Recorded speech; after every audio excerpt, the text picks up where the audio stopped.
নমস্কাৰ, মোৰ channel help and গাইডলৈ সকলোকে পুনৰ স্বাগতম জনাইছোঁ। আজি মই ক্লাছ 9ৰ সমাজ বিজ্ঞানৰ ৰাজনীতি বিজ্ঞান খণ্ডৰ দ্বিতীয় অধ্যায় বুজাব লৈছোঁ।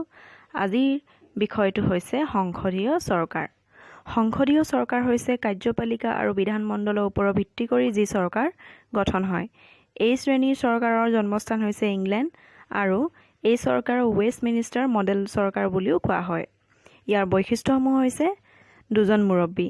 সংসদীয় পদ্ধতিৰ চৰকাৰত দুজন মুৰব্বী থাকে। এজন হৈছে প্ৰকৃত কাৰ্যপালিকা আৰু আনজন হৈছে নামমাত্ৰ। প্ৰকৃত কাৰ্যপালিকাই মূল কামখিনি কৰে আৰু নামমাত্ৰ কাৰ্যপালিকাৰ কোনো ধৰণৰ মূল ভূমিকা নাথাকে। আৰু প্ৰকৃত কাৰ্যপালিকা হৈছে প্ৰধানমন্ত্ৰী, নামমাত্ৰ কাৰ্যপালিকা হৈছে ৰাষ্ট্ৰপ্ৰধান, ৰজা ৰাণী বা ৰাষ্ট্ৰপতি। দ্বিতীয় বৈশিষ্ট্যটো হৈছে কাৰ্যপালিকাৰ সদস্যসকল বিধানমণ্ডলৰো সদস্য, অৰ্থাৎ প্ৰধানমন্ত্ৰীৰ নেতৃত্বত যিখন মন্ত্ৰী পৰিষদ থাকে তাত থকা সদস্যবোৰ বিধানমণ্ডলৰো সদস্য হয়। 3 নম্বৰটো বিধানমণ্ডল আৰু কাৰ্যপালিকাৰ ওচৰ সম্বন্ধ থাকে। 4 নম্বৰটো হৈছে মন্ত্ৰী পৰিষদ বিধানমণ্ডলৰ ওচৰত দায়বদ্ধ।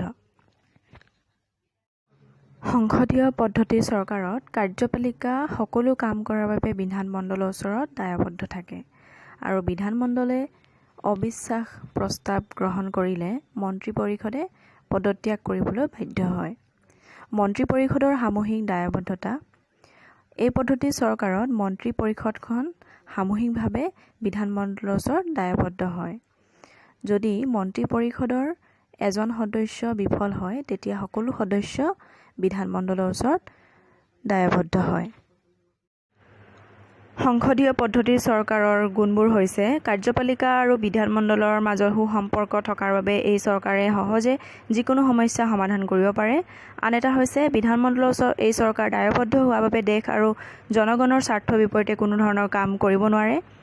আন এটা হৈছে কাৰ্যপালিকাই স্বেচ্ছাচাৰী অৰ্থাৎ নিজৰ ইচ্ছামতে কাম কৰিব নোৱাৰে, কাৰণ তেনে কৰিলে বিধানমণ্ডলে চৰকাৰক ক্ষমতাৰ পৰা আঁতৰ কৰিব পাৰে। আৰু এই চৰকাৰে জনমতক সদায় গুৰুত্ব দি কাৰ্য সম্পাদন কৰে। যদি তেনে নকৰে তেতিয়া বিৰোধী পক্ষৰ কঠোৰ সমালোচনাৰ সন্মুখীন হ'ব লগা হয়। আৰু এই চৰকাৰ নমনীয় চৰিত্ৰৰ। এই চৰকাৰৰ কাৰ্যপালিকা পৰিৱৰ্তনৰ প্ৰক্ৰিয়া সহজ। এতিয়া আমি জানো আহা সংসদীয় চৰকাৰৰ দোষবোৰ।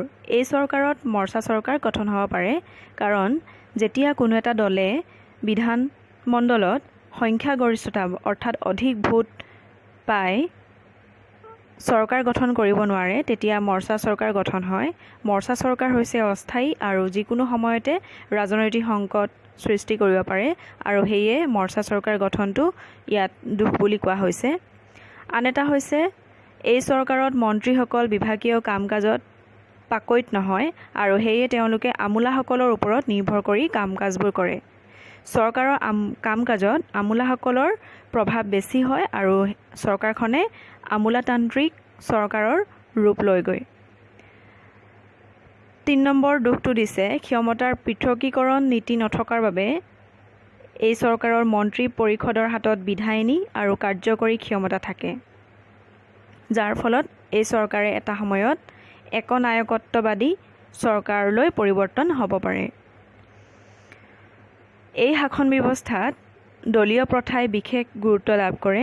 দলবিলাকৰ মাজত থকা অন্তঃকণ্ডল অৰ্থাৎ ঘৰুৱা বা ভিতৰুৱা কণ্ডল ৰাজনীতি বিষাক্ত কৰে আৰু চৰকাৰৰ কাম কাজৰ ওপৰত বিৰূপ বা বেয়া প্ৰভাৱ পেলায়।